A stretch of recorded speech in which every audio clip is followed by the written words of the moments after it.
Crime Curious is a true crime podcast that takes an in-depth look into real cases through the lens of a trained investigator and former prosecutor turned judge. If you are sensitive to expletives, anatomical descriptions, and accurate descriptions of crime scenes, this podcast may not be suitable for you.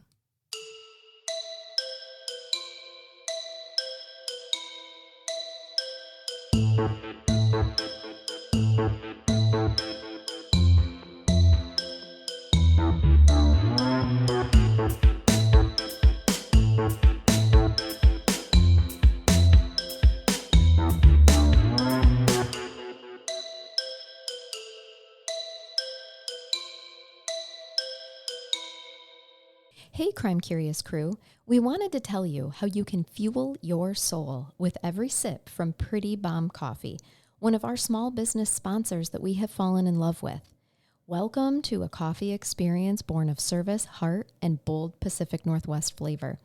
This veteran-owned, woman-run, and faith-based small business comes with a mission: craft clean, delicious energy for life's everyday moments. After 22 years in the Air Force, one of the founders of Pretty Bomb Coffee brought his devotion home, where he supports his wife's dream to serve up more than just coffee. They serve purpose. The beans are roasted in small batches by a family-owned roaster in Washington State, blended exclusively for Pretty Bomb Coffee to deliver rich, bold flavor with smooth character in every brew. Every cup tells a story. They skip the artificial stuff and they keep it real with plant-based, dye-free ingredients, whether it's a velvety espresso or vibrant, all-natural energy drinks. You'll taste the difference and feel it too. You can choose your grind: drip, espresso, French press, or whole bean. Available in 12-ounce and 16-ounce bags, shipped straight to your doorstep. Or you can stop by one of their 2 locations in Gaffney, South Carolina, where the coffee's hot and the welcome's even warmer. Because coffee should do more than wake you up, it should make you feel good. So visit prettybombcoffee.com for their online shop and physical locations and use code BOMB10 for 10% off your first order. That's www.prettybombcoffee.com and use code BOMB10 for 10% off your first order. Welcome to Crime Curious. I'm Charnell. I'm Megan. And I'm Brain Beth Jason. Thank you both for joining today. Shake all the good luck, Gree. Didn't know if I was going to make it. Squishy. I know. Oh, right. The new one. The new Gree. Special thanks to Deanna and Casey and Deanna. You can't hear it, but it feels good. Mm-hmm. Heard that before. We have a special thanks to our favorite Cajun, Tasha, today. Did Tasha recommend She this did. case? She recommended this case a while ago and, had a little bit of, she said, this is the type of case where you most certainly, of course, as we always do, feel for the victims, but also a little bit for the perpetrator too, of just like, dang, this is kind of a hard one. I found as much information as I could, but it wasn't the type of case where there is plethora of information. And you'll understand why, because there's not an investigation that necessarily takes place here. Okay? So that always shortens the information and content. But let me tell you, this is the 2012 murder of 48-year-old Jamie Evans and 15-year-old Mallory Evans. So let me tell you a little bit about the Evans family. Is this a mother and daughter? It is a mother and daughter. Mm-hmm. Daryl Evans and his wife, Jamie Diane, were high school sweethearts. They were married for 26 years by 2012. They had 4 children together: Emily, Audrey, Jacob, and Mallory. Jamie Evans was a special education teacher in the Aldo High School District in Texas. She served in that position for 15 years. She worked through the ISD out there. The family were members at the Holy Redeemer Catholic Parish in Aldo, Texas. And Mallory and Jacob were the only 2 left in school, and at this time were being homeschooled in 2012. So they were actually enrolled in Aldo High School, but they were being homeschooled. So their mother must be a saint. Oh, yes, from what I understand. No amount of money in the world for me to have stayed home and homeschooled my children. Nope. They would have just got yelled at constantly. Yeah, it would not have been a healthy education not for at all. them. I don't think you can just put them into detention all day. Yes, you can. Sorry, you're going to juvie today. That's also your room. And then this is coming from a judge. That's exactly what it would have been like for your poor children. 100%. Like, your room is now called juvie, and you're going to go there. until I sign you out. You got it. They were a normal Texas family until October 4th, 2012, when their life changed forever in one of the most horrific and hard to imagine ways. So, Jacob Evans, who went by Jake, was described as a seemingly normal Texas teen that was close with his family. When they say normal Texas teen, all I can think of is a kid that plays with steers and rides a horse with a cowboy hat, and he really loves the Cowboys, and he's pretty shitty at football. Really and that's loves the Cowboys. That's what I think of. I'm not certain. Not Bobby Hill. No, but in the photographs, not to stereotype or draw conclusions from photographs, but I didn't see any photographs of him in a cowboy hat. I don't get that he was maybe a stereotypical Texan. I think that he was just more so a 17-year-old boy. She said normal Texas teen, not stereotypical Texas teen, and that's where I went wrong. Yes, Well, yes. Those are two very different things. That's right. Yes. That's right. What you're describing is more of the stereotypical Texas teen, for sure. So Jacob was born May 22nd, 1995, of course, to Jamie and Daryl. And he was just 17 years old when in the early morning hours of October 4th, 2012, Jake dialed 911 and calmly told the operator that he had just murdered his mother and sister. Oh, my God. The call lasted 20 minutes before police arrived, and Jake not only confessed to the murder within that time, but also told the operator kind of why he murdered them, at least partially. Charnell, I know this case. You do? And I heard a 911 call. Yes, Megan, there is a 911 call. And yes, Megan, I am going to play it for us. Okay. Concord County 911, where is your emergency? My house, What's the address?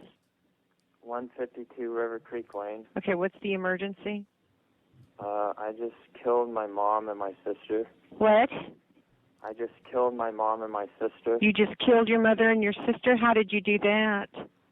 I shot him with a .22 revolver. And what is your name? Jake Evans. Jay Evans? Jake Evans. Are you sure they're dead? Yes.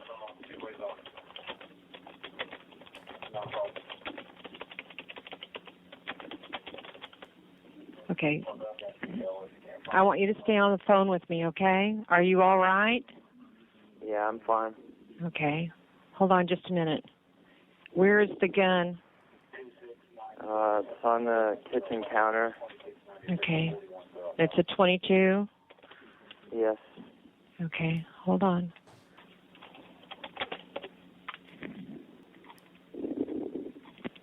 Jake, hold on. Stay on the line with me, okay?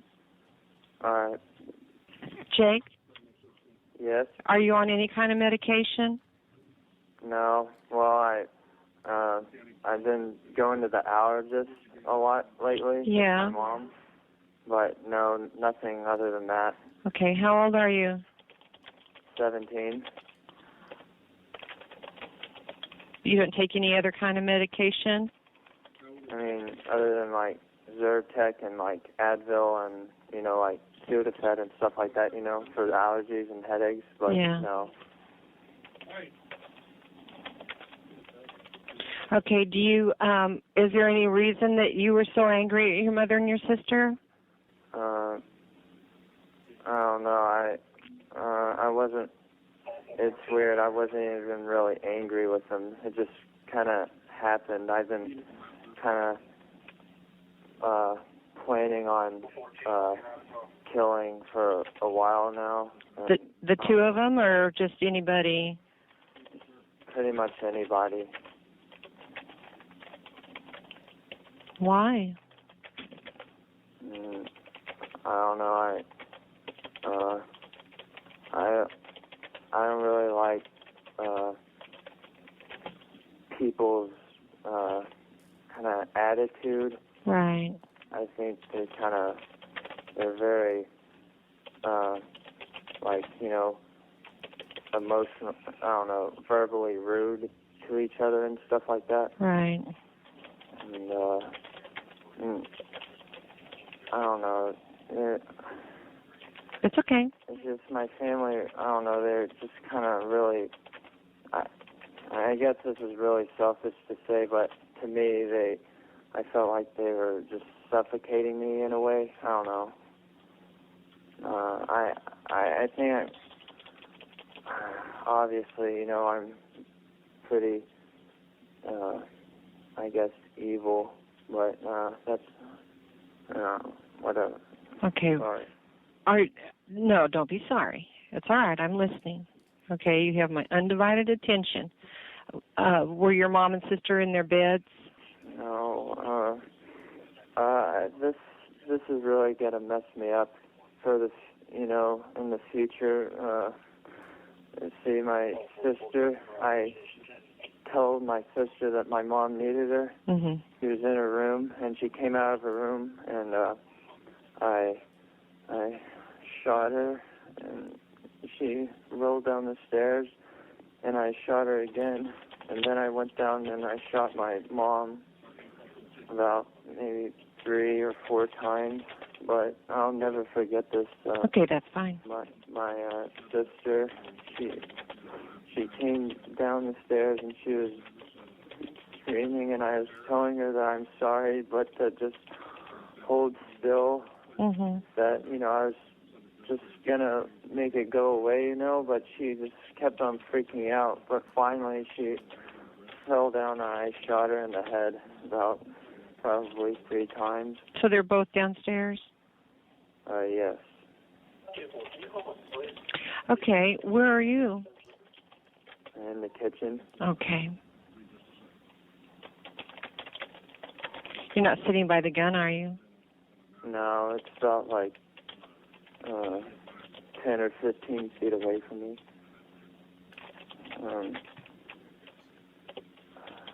That's all right.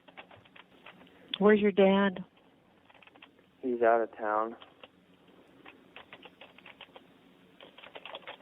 Do you know where he is? Out of town? Washington, D.C. Okay. And for, I guess, future reference, I don't really want to see any of my family members, you know, like it, and visiting or whatever. I don't know how it works or anything, but I just don't want any type of visitors. I don't want to see. Okay. Where do you go to school, Jake? Well, I used to go to Aledo High School, but now I'm kind of being homeschooled. Yeah. Yeah. So there's just you and your sister and your mom and dad in the house? Live well, there? No, my dad's out of town. Well, yeah, but normally it's just your mom and your sister and your dad and you. Yeah, and my grandpa and grandma, they live across the street, and my oldest sister, she lives with my grandparents, and I have another sister, and she's out in college. She was going to come out to visit us tomorrow. Okay. You don't want to hurt yourself, do you? I'm a little freaked out about guns now. Oh, sure. But you don't want to hurt yourself. I don't know. I definitely, you know, I assure you, I definitely don't like myself, you know. But I'm just so freaked out by guns now, and just to let you know, like, I hate the feeling of killing someone. I'm gonna be messed up. There are people that will help you. Oh God. Well, you just take a deep breath. We have deputies coming, and they're going to help you. We're here to help you too. Okay? We're going to help you. We're not going to hurt you. All right? I understand if y'all want to, you know. No, we're not going to hurt you. We're there to help you, Jake. All right. All right, everybody thinks that, you know, we want to do bad things, but we don't. We want to help people. right or wrong, we want to help people. And we're going to help you. Okay? Do you understand that? Yeah. We're also here to help. Okay. Jake, where is the kitchen in the house? Is it the back of the house? Yeah, kind of to the back, I guess. Yeah. Okay. Okay. We're talking with our sergeant now. He's almost at your house. But what I'll probably ask you to do, Jake, is when he gets there, is turn your porch light on. All right. Okay. Okay, and what he'll probably do is ask you to come out. Okay? Okay. Okay. So you'll be all right. You're going to be all right. Okay? All right. Okay, I'm going to stay on the phone with you, though, and talk with you. That's okay. And you can talk to me. I'll listen. Is there anything you want to talk about? No, not really. Okay. What's your grandfather's or grandparents' last name? Stevens. Stevens? With a V or a PH? What's it? Stevens. Stavens. Okay. Okay. What's your grandpa's first name? Jim. Jim. And grandma? Diane. Diane. Is it a gated community? Is there a gate? Yes. Do you want the password? Yes, please. 3. Wrong radio. Okay. Do you have a driver's license? No. No driver's license? What's your date of birth, honey? 1995. Month? May. May. And the date? May 22nd. May 22nd, 1995? Mm-hmm. Okay. I'm sure you've got some preliminary notifications you have to make. If you wait, tell them we're not on scene yet, and we'll let them know as soon as we get there. It's going to be all right. It really is, okay? All right. But I'm going to stay on the phone with you. They'll be there shortly. Won't be long now. That's your call.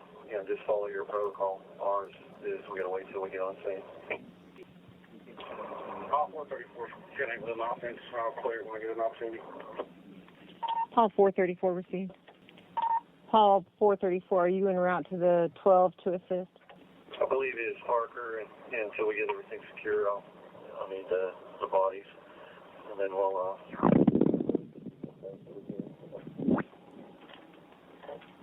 10-4.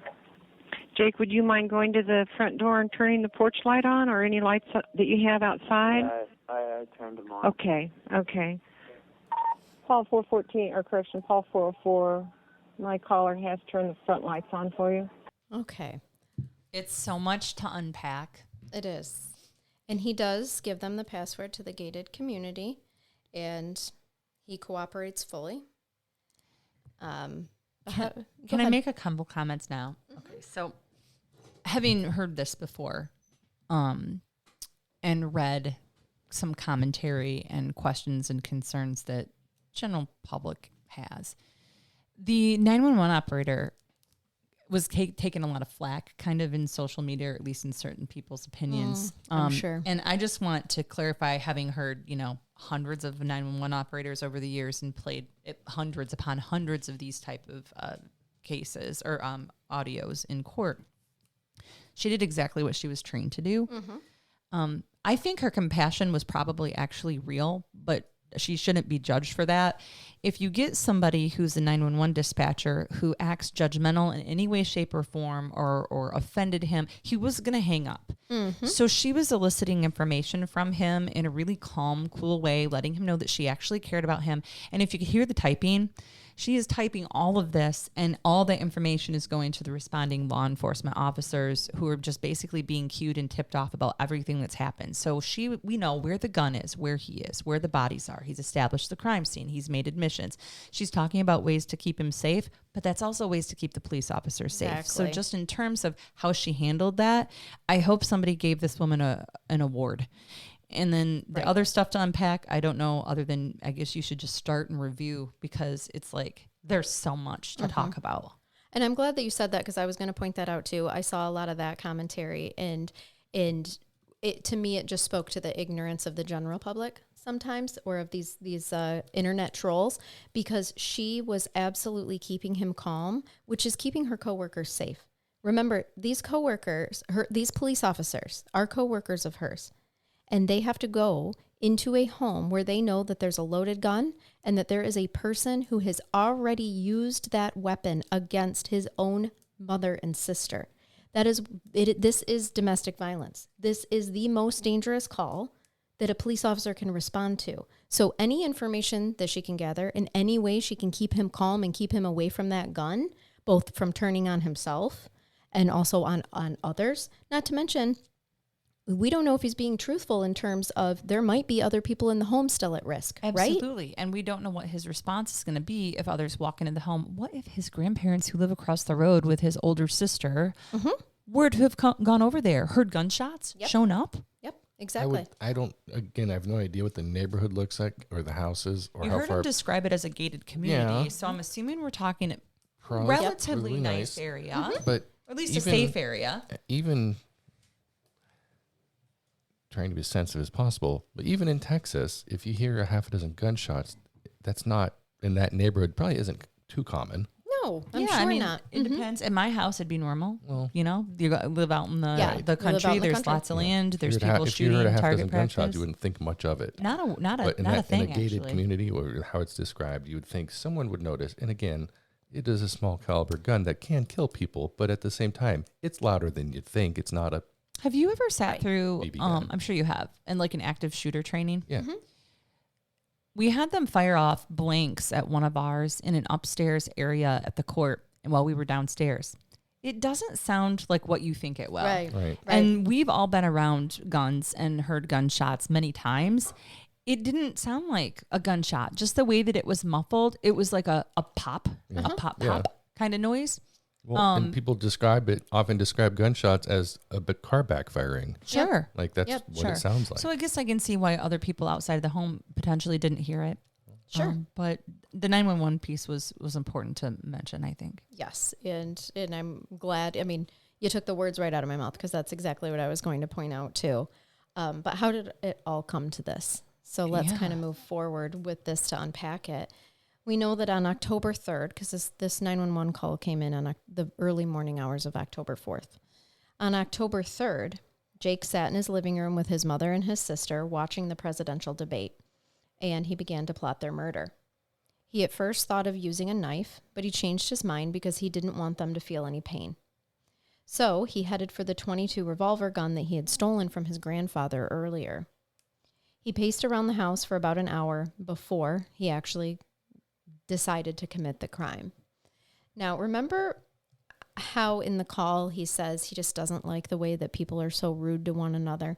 I think he just didn't like how maybe his sister and mom were arguing and talking to each other, so he decided to take I had read that. care of it? Yep, I had read that it was specifically that he felt his mom and sister were rude to each other.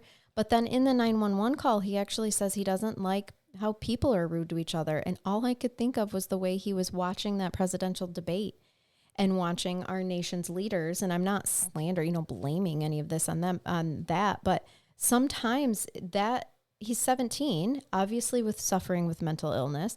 And that type of programming isn't always the healthiest for human souls. I mean, it can, it can come off as being rude. It is. And I can tell you that in a normally functioning brain, I sit there and often watch our political leaders or people in front of me in court or other public officials having conversations where they're just rude. There's just there's no gentlewoman's or gentleman's society anymore where you talk a certain way to people and act in a certain manner just because it's appropriate. And the fact that a 17-year-old was feeling this, I mean, how many times are any of you who are 40 and over are thinking to yourself, I can't believe these kids talk to each other this way, right? Makes me feel ancient, but he has a point there. Yep. This is a weird trigger for a 17-year-old kid. Yes, it is. But and there's some more. Earlier that day, he was also watching, and I am not blaming this, but he was also watching the 2006 2007 Halloween remake. Okay. He writes about this in his... I love me a in Michael his- Myers movie, but it doesn't induce people, normal functioning No. people, to kill. Again, exactly. And I'll get to his 4-page confession. This was only hours after his arrest. I won't go through the details of how he murdered his sister and his mom again, because truly what is on that 911 tape is exactly the details that he gives in his confession. He knocked on his sister's door, told her mom wanted her, and for him, what was the most, I think, surprising thing is he expected to shoot his sister and have her not feel any pain. He said he chose the gun because he didn't want them to suffer, and not realizing that it didn't kill her right away. Yeah. And so He had to try to calm her down so he could finish her. yes, Well, and not to get into ballistics, but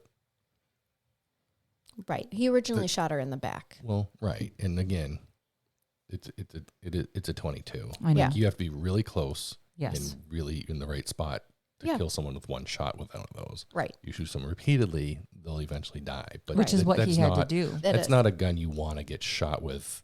No. Like in a, Not unless it's in the head. yeah. Yeah, exactly. Because it's gonna, Which it's is just gonna- ultimately how he took both of their Right. lives, but not at first. right. In the confession, Jake admitted that he had been inspired by Michael Myers, the fictional serial killer, in the 2007 Halloween remake. If you don't know this movie is a prequel to the 1978 movie Halloween and an origin story for the villain Michael Myers. In the movie, 10-year-old Michael Myers murders multiple people, including members of his family. So he said that he found this inspiring because he was amazed at how easily Michael Myers committed murder and how little remorse he displayed. He claimed to have thought that it would feel the same way when he murdered. So to prepare, he said that he had watched the movie 3 times that week, including earlier that very same day, October 3rd. He was using it to desensitize himself or to, as a hype, like his hype man. Yep. Jake confessed that his original plan had been to kill his mother and sister, then go to his grandparents' house and kill them, along with his 2 other sisters. Jake's dad, Daryl, was out of town at the time, and he didn't mention wanting to kill him. However, after murdering Jamie and Mallory, that's when he claimed that he was very shocked and scared, which prompted him to call 911.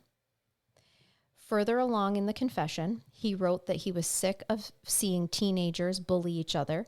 He said that people that he viewed as truly evil had 3 qualities. They were racist, they were bullies, and they were full of themselves. Okay.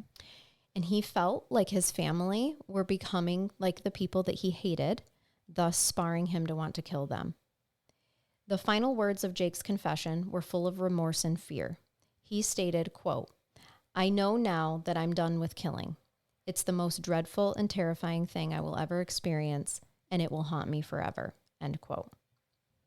So when arrested, the state charged Jake with capital murder, which in Texas, capital murder is punished one of 2 ways: the death penalty or life in prison without parole. Since Jake was underage at the time of the crimes, the Supreme Court declared that it was unconstitutional to sentence him with either of these punishments. Correct. So we also, as I'm sure is not going to be a surprise to anyone, he was determined at first not mentally fit to stand trial. So he was in a psychiatric hospital for 1.5 years before he was deemed fit enough to stand trial. Okay. So they were going to be assessing his competency first, because that means that you're not competent to stand trial, but restorable. I said 1.5 years and I apologize. I meant 2.5 years. Sorry, guys. Okay. And then the other piece of that is usually criminal responsibility, but I don't know that that was an issue here. So criminal responsibility goes back to at the time that it occurred. Were you acting in a manner that you were responsible in a criminal manner for the crime that you committed? It's different than the competency piece, because the competency piece meant that he might have been totally competent at the time he committed those murders, but he wasn't at the time he was assessed. Right. And he seems to be breaking a little bit even in explaining what happened, right? I mean, I think he was honest about what happened, but you're going to assess him. Any good defense attorney is going to make that request to make sure that he's in the right place to sit in front of a jury and have them judge him. And I think the calm way that he's saying, I wasn't really even mad at them. I mean, he really didn't even have a motive for wanting to kill them. He has a motive for why he hates people. He planned to kill. I think we all do, to some degree. Oh my God, absolutely. It's just if he would have been functioning at a normal, and I use the term normal loosely too, capacity, like he's not stating things that aren't things that we all haven't felt at some point in time about either society or our family in general. Like just be nice to each other. Yep. But never have I considered grabbing a weapon and offing two individuals in my home. No. To make some type of a point. Exactly. To myself even. Mm-hmm. So as I said, 2.5 years later, April 20th, 2015, he was deemed fit for trial. But the state was willing to give him a plea bargain, which this is something that surprised a lot of people. But Jake's family was in, what is the word I'm looking for? In support of him having a plea deal. I don't judge that. Now, his dad did not opt to pay the $775,000 bond that was put on him. Also fair. Mm-hmm. Yeah, if you know you love your kid, even though they did this, and I think in a lot of cases, but you also want them and you and everyone else in the world to be safe. And he knew he was in a psychiatric hospital. He knew he was going where he needed to be to get the help that he needed. Okay, so the state offered him a 45-year sentence with potential parole after 20 years if he pled guilty, and the capital murder charge would be waived. And the family was in support of this happening. So did he plead, it sounds like, to some other degree of murder? Some other type of homicide instead of capital murder? Yes, it was not, it was just first degree murder. It was not capital murder, but the thing is, because the capital murder was waived, but the court and attorneys themselves were shocked because Jake's family submitted a letter to the court regarding the plea bargain. In the letter, they said that they appreciated the plea bargain would support a lesser sentence if possible. The letter said that the family simply wanted to move on from the tragedy and continue to heal.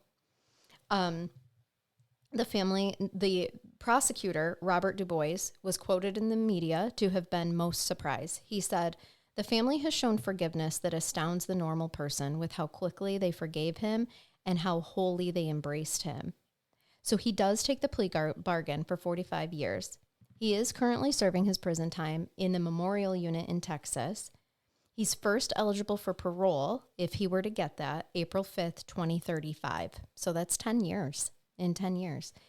And if he serves a full sentence, then his release will be about October 4th, 2057, which seems really far away, but it's not. It's really not. I mean, I'm sure it feels that way if you're in prison, naturally, but yeah, he could potentially be eligible for parole within the next 10 years in 2035. And I'm interested in your thoughts on that, Megan. I know that a lot of our listeners enjoy hearing about the legal perspective of juvenile cases. His brain's not fully developed. Obviously, he was deemed not fit for trial for 2.5 years. He was in a psychiatric ward receiving treatment. I did not find specifics on his diagnoses, although I think we can all kind of take a guess on some of them. It certainly required psychotropic medication that are, quite frankly, you guys, a lot of these mental illnesses like schizophrenia, things like that, they don't appear until about this age. Yeah. This would be pretty typical. Like 17 to 22. Yes. Well, and remember, like you pointed out, the brain, especially with males, I mean, typically we're at 26 for which you know from childhood development, teaching those classes. I mean, that's typical where we are. So these laws that came about to basically ban what they determined to be cruel and unusual punishment with juveniles or with minors, even minors who were charged as adults, where you clearly have to stay in trial like you would an adult and go to prison like you can an adult. There was Supreme Court cases and decisions made that clearly the death penalty needed to be off the table for those juveniles, but also life sentences without the possibility of parole needed to be taken off the table as well. And many of those cases were actually sent back to be retried or for those juveniles to be resentenced. So this obviously happened after they knew that was not necessarily going to be allowable in this case. I'm not going to say that I agree. And I think that a good jurist is always going to look at a case on a case-by-case basis, because you can actually make a determination. They could have resentenced him in such a way or in such a manner that he spends a very significant amount and truly probably his whole life in prison if they want to. Like, they can make that happen up for when he comes up for parole and such. But they're at least giving the opportunity for these juveniles, these very disturbed juveniles who committed those crimes at that point in time, to have the ability to, well, one, rehabilitate, finish their brain development. Yes, there's that. Get psychiatrically appropriate. So whether that's medicated or whether it's really just spending some time receiving an appropriate amount of therapy and therapeutic intervention to get yourself right. And then the third thing is really just doing an additional and continued risk assessments to see if the person still remains a risk of harm to themselves and to the community. To the public, right. And I know that there are those of you out there who are victims of crimes or families, or it's just your general opinion, who is like, well, it doesn't matter. If you committed that crime, it doesn't matter if you get better later, you should never be allowed out. But with prison systems and jails as full as they are right now, and the ability you just can't keep everybody in prison, right? You can't keep everybody in jail. You need to be doing risk assessments to determine if the person is continuing to be a risk. Strangely enough, crazily, you can rehabilitate people. Yes. And we have seen people who've committed homicides when they were young, serve all their time, be released from prison, and never commit another crime or another violent crime ever. Yep. Be normal members of society. It does happen. Because the other thing, guys, you have to think about too is when, like, for someone like Jake, he's receiving a lot of services while incarcerated. And there comes a point in time when they haven't continued to cause problems, right? To be issues in prison, where we have to allow those services to prove themselves that they have rehabilitated someone, right? In certain cases, like you were pointing out, it has to be a case by case. So just because he's eligible for parole doesn't mean he'll get it. And quite frankly, if he continues to be aggressive and violent in prison, and it's obvious these medications and services are not helping him, then no, that's that risk assessment. He is going to continue to be deemed a threat to himself or society and not released on parole.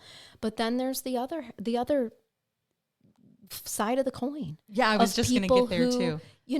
Who do take the services seriously, who do grow as humans, who do no longer fall on that risk assessment because they've taken their services seriously and they have learned from just being in lockup that this isn't where I want to spend the rest of my life, and I do need to get my shit together. And especially when things happen when people are young and then their brain develops and they've learned the gravity of the permanency of what they've done. That's not something that our brain is fully equipped to be able to process, believe it or not, before it's fully developed. I think what I like about this case in terms of how the end result was with the sentencing is they truly took into consideration the victim's family, the survivors, who happen, of course, to be the family of the perp as well, their wishes. There are going to be cases, probably 75% of you out there are listeners because we know who you are as people and we're pretty similar, who are going to be like, lock him up, throw away the key. I'd be in there like, he should never get out of prison. He ruined our family. He ruined our life. Yes, I love him. I'll visit him in prison forever, right? That is an okay opinion to have too. Yeah. And I think that if you're the family member who makes that statement to the prosecutor and to the sentencing judge or to the parole board every time they come up, 100% needs to be listened to, and in fact, great weight given to that opinion. To maybe even tip the scale of risk of recidivism. Have they learned from their mistake? Have they grown? Have there been any violations in prison? There's so many factors that have to be taken into consideration. So. Yep. No, I agree. I'm interested if any of you, this is a general audience episode, have opinions as well. You know, we have a Facebook page. We don't get a lot of comments under when we post videos, which is fine because I think people are mostly going to connect to the video. But if you wanted to comment on there or shoot us an email and you have something that brings up a good topic, you know, we can address it again. This is going to keep coming up. Yeah. Juveniles committing crimes, yes. For sure. And thank you, Tasha, again for this. And this is why she prefaced with, This is one where I do have some feelings of remorse for the perpetrator as well. Because I also want to say, if I haven't already, there wasn't any prior indication to him suffering from mental illness prior to this, which sometimes Jason, the sudden onset can completely happen. caught off guard. Can you imagine the dad who's gone? What, he's at a game? Yeah.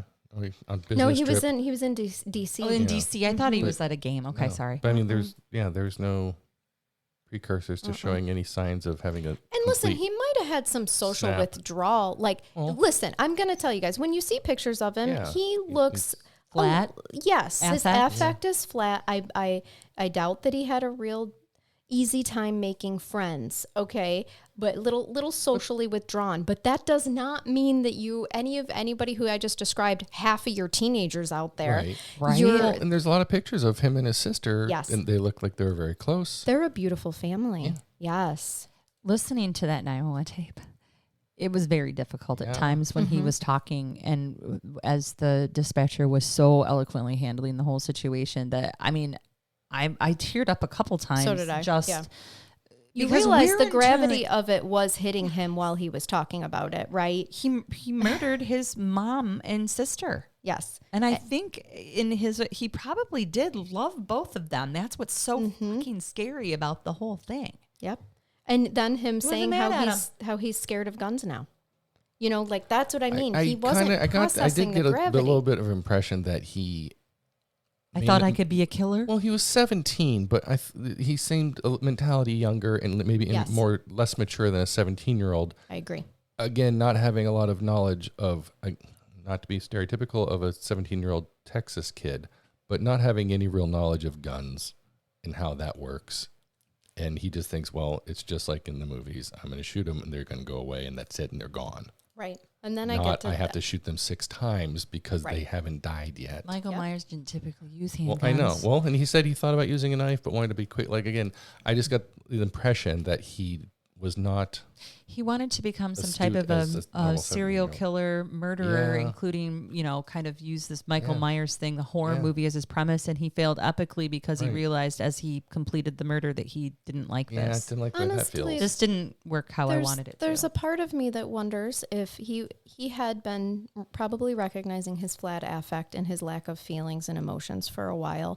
And so, as he said in his confession letter, how he found it, he was amazed by how calm and how unaffected Michael Myers was from killing.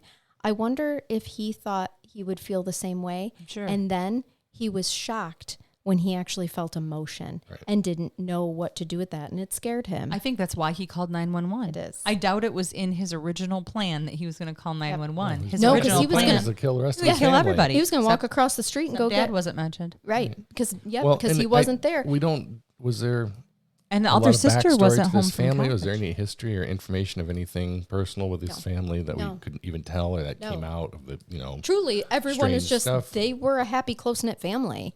Like, and then he was going to walk across the street, kill grandma and grandpa and his sister, and his other sister was due to come home the next day from college. from college, and so that's why they were all in the plan. So, yeah. Anyway, we all need majorly cleansed after this one. I I mean, don't have a major one. truly. General audience, General Jason. audience. Well, mine is safe. We all have one who wants to. I have a Facebook marketplace. Review. Not a review, something someone posted. Oh, Oh, please tell. It's called The Cot of Fornication, No, and it's down from $75 to $45. And the I don't want description, it. we called it a futon. a flippin' futon. Flippin'. the description is cot my husband bought to entertain women. I don't think it saw a lot of action. It's from Costco and is actually pretty nice. It folds up. For anyone wanting to know the whole story, basically, he's in prison now. Oh my, don't buy that. No, the cot of fornication. It also doesn't look used. It needs a lot of Lysol. Oh, it's a cot. It's a A cot. straight up cot. It's Like a a prison camping- cot, really. yeah, a it's a camping camping cot. Camping Hot. cot. Yeah. But That would be so uncomfortable. for anyone wanting to know the whole story, basically, he's in prison now. So I don't know if he had a plan to abduct Women, I'm not sure, but it said cot my husband bought to entertain women. Oh my God. Does not look like it saw a whole lot of entertainment, people. Ew. Do you have something to entertain the public with? See, Yeah. that didn't make any of us feel cleaner. No, Sorry about Didn't that. help.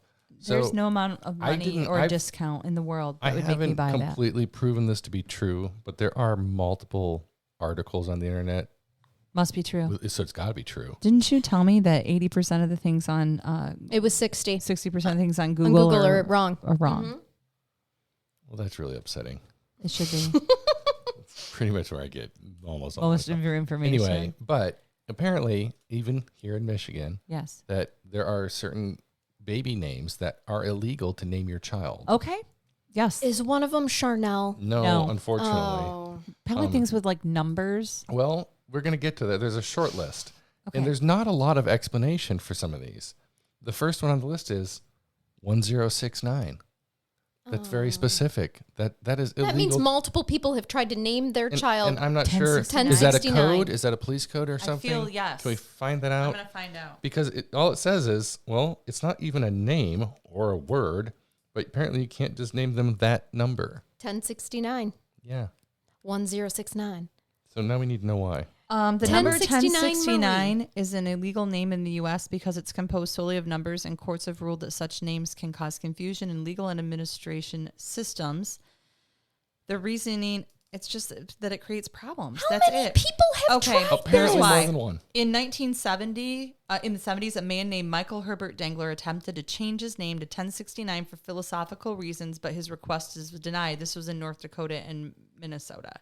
I'm not even aware Apparently of now it it's being a illegal spiritual here. number. Oh my gracious. Okay, number 2 on the list is Majesty. Oh. You cannot name your child Majesty. Oh. Okay, Mr. His Well, Her Majesty. even though we don't use that term as in No. America, Correct. which in my eyes, you should be able to name your kid that. I don't think We don't that have a one's- magistrate. Well, no. We have magistrates. We don't have a magistracy. We don't Majesty? have. Majesty. We also don't have the Ministry of Magic. Also You guys are true. killing me. We don't have a king and a queen. We do not. Right. We don't have a yes. So also Interesting. on the list, you I- can't name your kid King and you cannot name your kid Queen Then you as a shouldn't- first name. You shouldn't be allowed to name your kid Judge then. You can. Or Supreme. You can. you can. Yeah, but that doesn't make any sense. We don't have kings and queens here. Right. Let me repeat that. Also, some We of do not. these next few are just gonna make sense. Okay. Okay. Actually, this one I don't know why it's illegal. Like actually illegal. They won't let you put this on a birth certificate. Santa Claus. Oh, Okay. God. So yes. you could not name your kid Santa Claus. Which means so You many probably people can't do have Jesus tried. Christ. Not that you would want to. That is also next on the list. Okay. You cannot legally name your kid Jesus Christ. You can name him Jesus. Because if you're Hispanic, that would be But rude. you cannot name them Jesus Christ for obvious reasons. Okay. Again, I'm not sure why, to be honest. For that's sure. a law because we all have the Also, freedom of religion separation here. of church and state. Right. Who cares what people name? I mean, for the most part, I can understand numbers because they're confusing. But like other states, I know that you're allowed to name your babies king and queen. I know people whose like legal names queen. Yeah. Well, right. So this one Interesting. also falls into the category of numbers, I guess. The Roman numeral 3, very specific. Okay. You can't name your kid that. 3. But apparently someone tried in attempt to Okay. So it's probably like nickname any them Trey, like Roman the numeral. third or something along those lines. Well, you but can- you can't just your name cannot just be right. 3. the Roman numeral 3. But you can Okay. use it as a suffix at the end to show that you're the third. Right. So it can be at the end, but not the beginning. Yeah. Yes. It can't be I the don't like it. only thing. I'm just going to call my kid, my third one, Trace. Now. I would work have- with a family of people often in this court who around here whose middle name is juniors. Their middle names are junior Oh. or something along those Right. lines. You Yeah, probably I know do. what I'm talking about. Yeah. So also, if you can't name your kid Jesus Christ, you clearly can't call them Messiah. Oh. Okay. Sure. Again, Okay. separation of church and I state. know, I like feel you like that's shouldn't not put fair. your religious shit on me. Right. But If like I, if maybe I like the name Jesus maybe I Christ. just like to want to call my daughter Messiah. It's actually right. pretty. It is kind of pretty. So is Majesty. So it's blasphemy to a religion, but I mean, if you're not a part of that religion, it shouldn't matter. Oh, Michigan. Well, there's not a the in front of it. You're not Right. calling your child the Messiah. No. Which I think would be a little weird. Sure, little excessive. But just That's Messiah kind of Jones. egotistical. Okay. Or Messiah Macy. Messiah Marie. Right? I like it. So, also, this is very specific. You cannot name your child's first name, cannot be the @ symbol. Stop your face. Someone has tried it. Yep. Gen X. And the explanation is why is this on this list? Why is this on this list? For real? Did you just accidentally? Was that a typo? No, I feel like someone was just like, You're just trying to. Right. Yeah. Someone was putting it into the and birth you know this was certificate. recent. No, they Right. like literally Like, in this happened paper filled recently. out their birth Right. certificate with, at At Mandy. At Marie. So Right. yeah, we here comes, I think this is the last one. In the last one, I'm going to let you take a guess. We covered them all. Well, we can't. covered the short list. These aren't all of them, I'm sure, but these are a Lucifer? compilation. Officer. But actually, we knew a kid. That's Satan. I know. Hitler. there you go. You can't name your kid Adolf Hitler. Thank you. Adolf Okay. Hitler. Okay. You can name your child Adolf. Adolf. Yeah, but you but can't not name him Adolf Hitler, Hitler. Brown. Right. Okay. Okay. Interesting. Which I guess, well, I don't know why you would want to. Can you I Joseph don't know Stalin? why you would want to. Apparently, Yeah. that would actually be kind of cool. Do you What's remember your name? when Joseph Friends Stalin on Dillon. Friends Joey took the stage name because Yes. Chandler mentioned it? He didn't know he was a Russian Yep. dictator, and he Right. took the stage name Joseph Stalin. I Yep. don't remember. Oh, You don't remember God. that episode? Oh my God. No. Please Then he remind comes me. home and No he's one's like, escaping me. apparently he was like, Joseph Stalin, a bad guy. Yep. So if you're thinking of new child names, don't use those. Wow, don't use those. Of course, of all the ones we've ever heard, I feel like a lot of them should be illegal. Yes. But feel free like to keep Lucifer. using heaven backwards. Oh God, that was the first thing in my head. I was going to say it. And- Please don't call your. That one drives me crazy. Please continue to use heaven backwards and anything else you want, and just none of those. And No. experiment 363. Experiment 3-6. Please Like, don't name your Apparently child just call 'em X. Oopsie. You can name him X. Just Oopsie on the letter couch. X. Oopsie on the couch, Jones. Okay. Yep. Perfect.